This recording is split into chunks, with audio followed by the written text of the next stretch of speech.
Welcome back in another lecture of Polity. For latest update, you can follow us on our Telegram channel or on our website that is www.rodaies.com. और अगर आप PGP batch join करना चाहते हैं या फिर आपकी कोई क्वेरी है तो आप इन नंबर्स पे कांटेक्ट कर सकते हैं। और इन बुक्स को परचेज करने के लिए you can check it on Flipkart and Amazon. So start करते हैं हमारा आज का लेक्चर। आज हम करेंगे वोटिंग बिहेवियर्स। तो सबसे पहले देखते हैं कि वोटिंग बिहेवियर का मतलब क्या है। So voting behaviour is also known as electoral behaviour.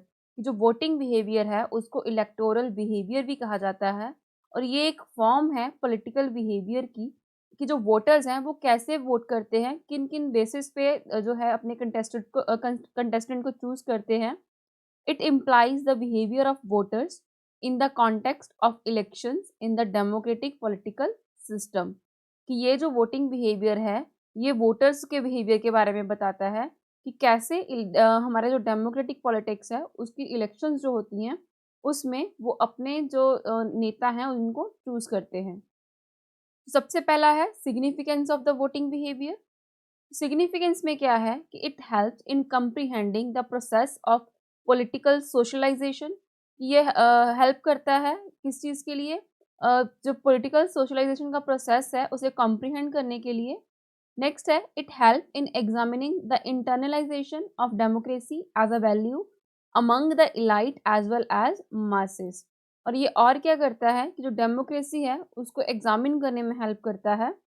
It emphasis the real impact of revolutionary ballot box.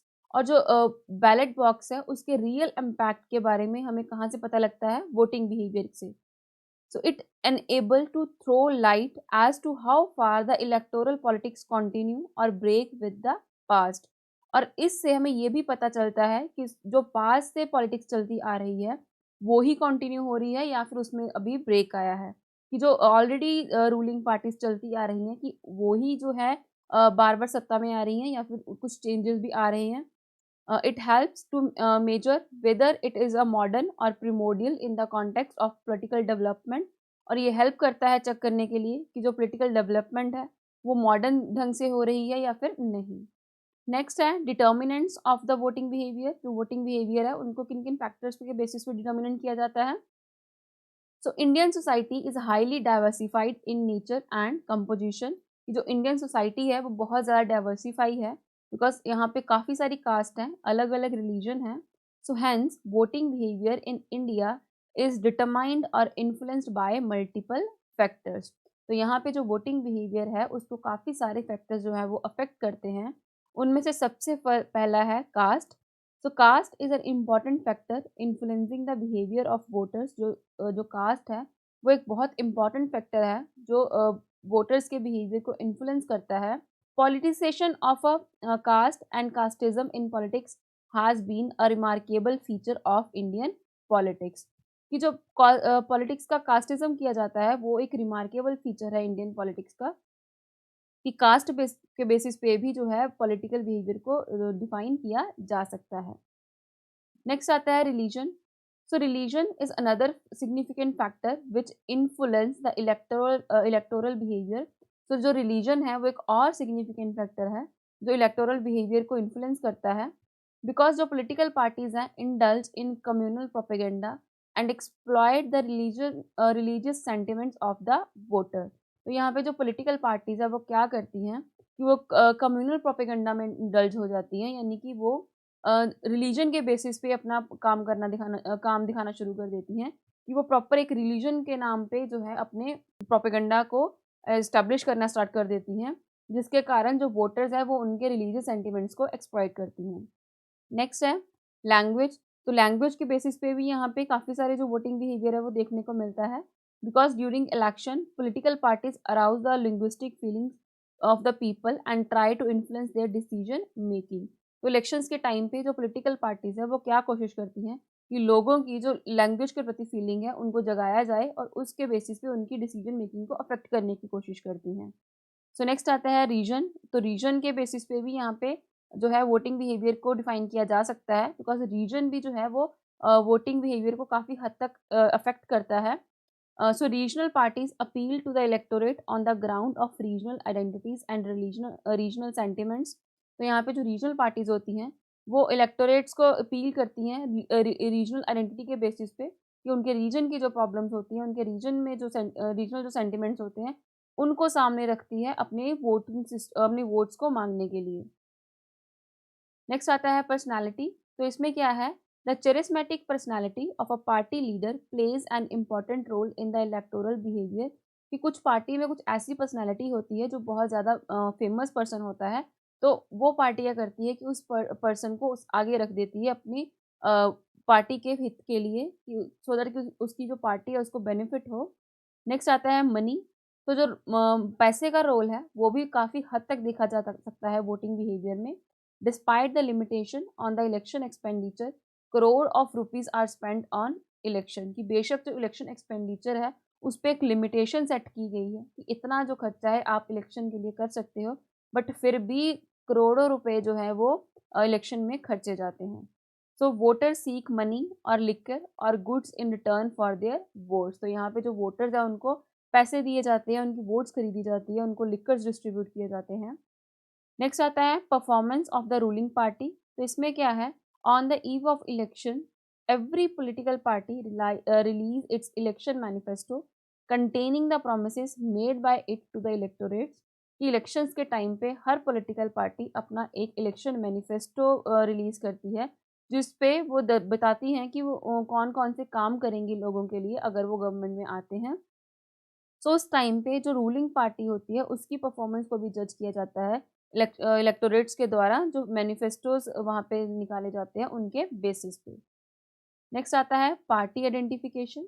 तो इसमें क्या है, personal and emotional association with political parties plays a role in determining voting behaviour. कभी कभी जो है कि political party से कुछ लोग जो है वो पर्सनली एसोसिएट होते हैं, तो वो चीज़ भी वोटिंग बिहेवियर को काफ़ी ज़्यादा अफेक्ट करती है। तो नेक्स्ट है आइडियोलॉजी। तो इसमें क्या है कि political ideology professed by a political party has a bearing on decision making of the voters. तो some people in the society are committed to certain ideologies like communism, capitalism, democracy, secularism and decentralisation. तो यहाँ पे क्या है कि ideology के basis पे भी जो है डिसीजन मेकिंग होती है। तो आइडियोलॉजी है वो भी जो वोटिंग बिहेवियर उसको अफेक्ट करती है, क्योंकि कभी-कभी क्या होता है कि कुछ लोग जो है वो अलग-अलग आइडियोलॉजी के होते हैं, तो जो पार्टी उनकी आइडियोलॉजी को मैच करती है, तो वो उसी को वोट देने की कोशिश करते हैं। नेक्स्ट आता है अदर फैक्टर्स। तो इसमें क्या है, there are also various other factors which determine the voting behaviour of the Indian electorate. तो यहाँ पे कुछ और फैक्टर्स हैं जो वोटिंग बिहेवियर को डिटरमाइन करते हैं। सबसे फर्स्ट पहला है political events proceeding and elections like war, murder of leader, corruption scandal etcetera.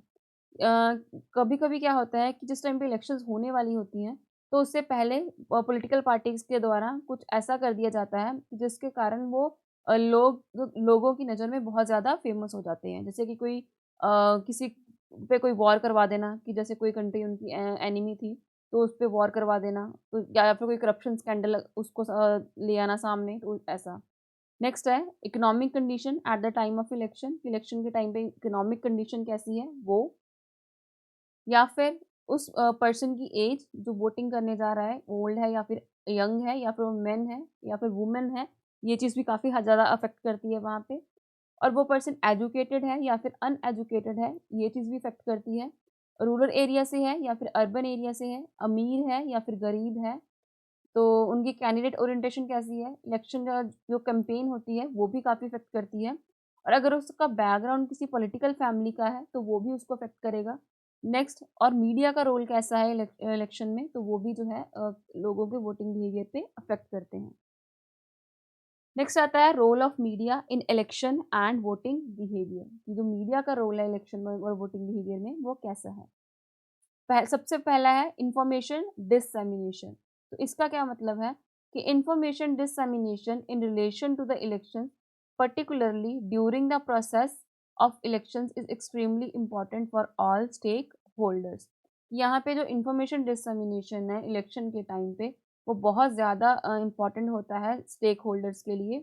So starting from the announcement of elections to the nomination, कि जिस टाइम पे इलेक्शन स्टार्ट होती हैं उससे लेके नॉमिनेशन तक, जब स्क्रूटनी की जाती है, कैंपेन होता है, सिक्योरिटी अरेंजमेंट होती है, पोलिंग होती है, काउंटिंग होती है और रिजल्ट डिक्लेयर किया जाता है, तो उन सब के टाइम पे जो मीडिया का रोल है वो बहुत ज़्यादा इम्पोर्टेंट माना जाता है। The voters come to know about the basics like what, when, where, how elections generally through the media। कि यहाँ पे जो वोटर्स हैं उनको मीडिया के थ्रू ही ये पता चलता है कि इलेक्शंस कब हो रही हैं, कैसे हो रही हैं और कहाँ पे हो रही हैं। नेक्स्ट आता है enforcement of MCC and other laws. तो इसमें क्या है, in today's democratic and political landscape the watchdog role of media is quite vital. कि आज के टाइम पे जो मीडिया का रोल है वो बहुत ज़्यादा इम्पोर्टेंट है। तो media can highlight incident of use of muscles and money power bye political parties. कि अगर यहाँ पे कोई पॉलिटिकल पार्टी पैसे का यूज़ कर रही है तो वहाँ पे मीडिया उस चीज़ को हाईलाइट कर सकता है। और educate the electors on ethical and inducement free voting practices. और यहाँ पे वो इलेक्टर्स को एजुकेट कर सकता है मीडिया कि वो कैसे जो है इंड्यूसमेंट फ्री वोट को प्रैक्टिस कर सकते हैं। नेक्स्ट आता है कंप्लायंस टू इलेक्शन लॉ। तो इसमें क्या है कि election commission does not regulate media, कि जो इलेक्शन कमीशन है वो मीडिया रेगुलेट नहीं करते हैं। During an election media is present and active at all stages. तो वहाँ पे जो मीडिया है इलेक्शन के टाइम पे प्रेजेंट रहता है, हर स्टेज पे वो एक्टिव रहता है। Which would also mean that they to confirm to various laws governing the election. Next है voting voter education and participation. तो इसका क्या मतलब है कि there is a scope for much larger and committed partnership from media in the crucial area of voter awareness and participation. तो यहाँ पे जो मीडिया है वो वोटर्स की पार्टिसिपेशन में और उनको वोटिंग से रिलेटेड अवेयर करने में भी काफ़ी जो है बड़ा रोल निभाता है। So there is a gap between what the voters should know and what they actually know. यहाँ पे जो है बहुत बड़ा एक गैप है कि वोटर्स को क्या पता होना चाहिए और उनको एक्चुअल में क्या पता है उसमें। सो उस चीज़ के लिए जो मीडिया है वो एक बहुत मेन रोल यहाँ पे अदा करता है। नेक्स्ट आता है responsibility of the government media. तो इसमें क्या है कि in broadcast of the election related news and analysis, कि जो इलेक्शन के रिलेटेड न्यूज़ है और उनके एनालिसिस हैं, पब्लिक सर्विस ब्रॉडकास्टर्स हैं are expected to lead by example in term of neutrality and objectivity. जितने भी गवर्नमेंट मीडियाज़ हैं वो यहाँ पे जो जितने भी न्यूज़ से इलेक्शन से रिलेटेड न्यूज़ वगैरह हैं उनको यहाँ पे ब्रॉडकास्ट करेंगी न्यूट्रलिटी से। So Election Commission has a fruitful arrangement with Prasar Bharati in providing free broadcast। तो यहाँ पे इलेक्शन कमीशन के पास काफ़ी फ्रूटफुल अरेंजमेंट है प्रसार भारती के साथ। वहाँ पे जो है वो फ्री ब्रॉडकास्ट करती हैं ऑन ऑल इंडिया रेडियो पे भी और दूरदर्शन पे भी, to recognise national and state parties. जितनी भी recognise national and state parties हैं उन सब के लिए। तो इसी के साथ हमारा आज का लेक्चर कंप्लीट होता है। मिलते हैं अपने नेक्स्ट लेक्चर में नेक्स्ट चैप्टर के साथ। Thank you.